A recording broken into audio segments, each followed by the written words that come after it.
1-0 pre Kráľovu proti Trnave. Rozumieš čo? Jasné, ten výklad pravidel v podstate ten hra bola, by bol offside.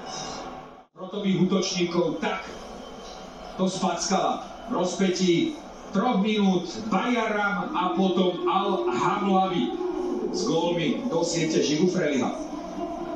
To je top. Prečo?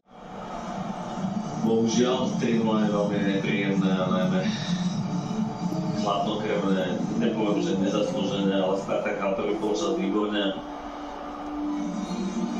Jednoducho super ukazuje svoj klad. Ale toto je iný super, ako si mal pred 2 a 1 týždňom. Tento dostal príležitosti na to, aby si potvoril bránu do Baráka. Frelih sa môže aj roztrhať. Je tu identické skóre ako na rumúnskej pôde 18.